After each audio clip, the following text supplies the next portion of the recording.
Western sanctions on African countries have often been imposed for a variety of political, economics, and human rights reasons.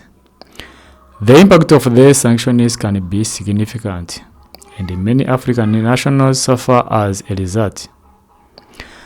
The reasons for this suffering are complex, and I will break them down into some key factors. Political and human rights concern.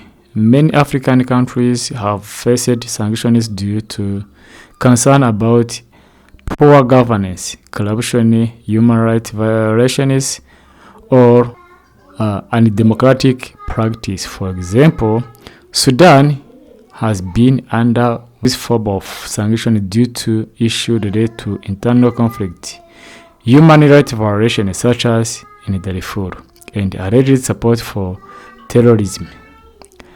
Zimbabwe faced sanctions after a controversial land reform program that was associated with political violence and corruption.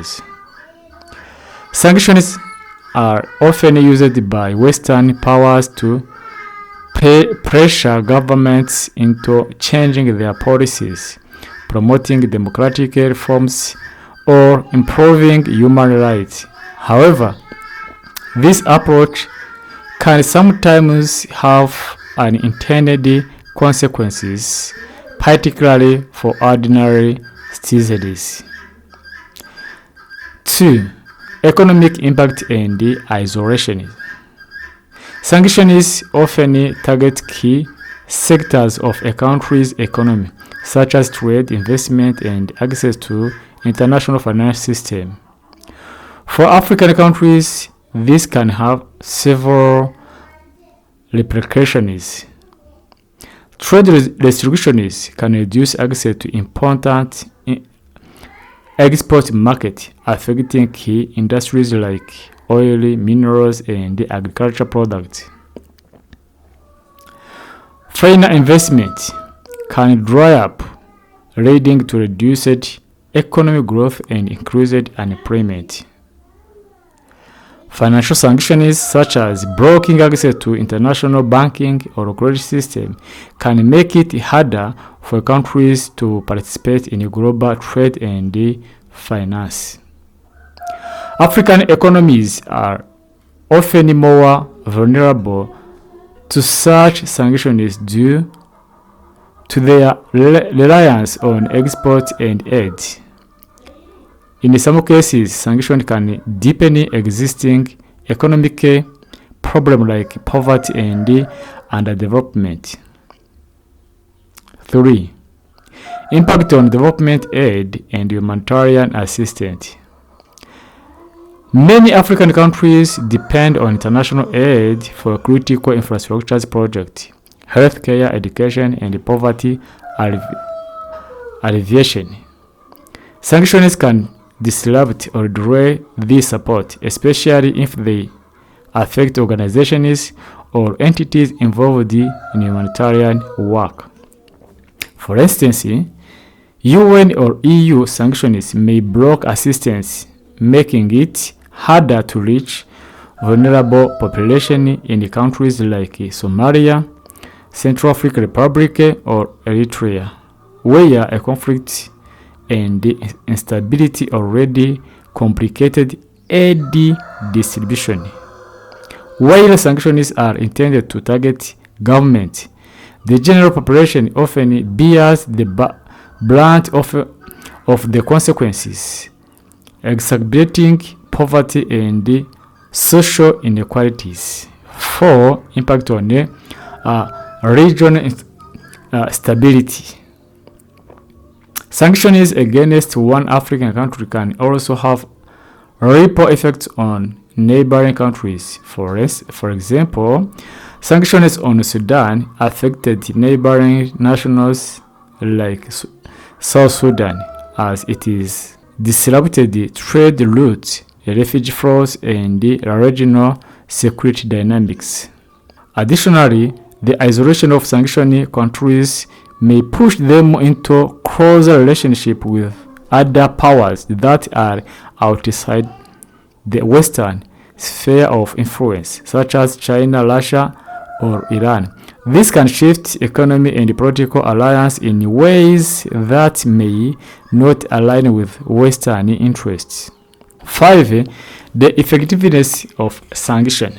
Effectiveness of sanction or in achieving their intended goals is debated.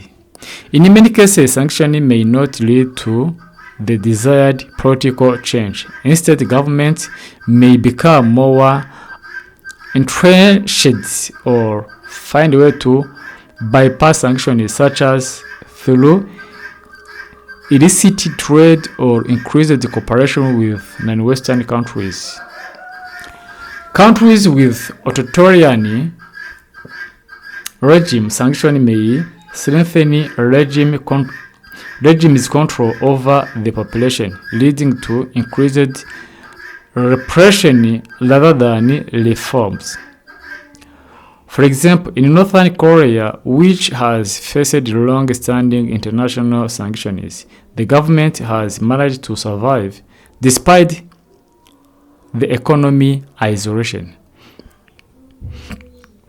Geographical factors and interests. Western power often justifies sanctions as a response to specific geographical concern. For example, Democratic Republic of Congo (DRC) has faced sanctions related to ongoing conflict and alleged humanitarian rights abuses in the region, even though the country's minerals wealth is heavily sought by international cooperation.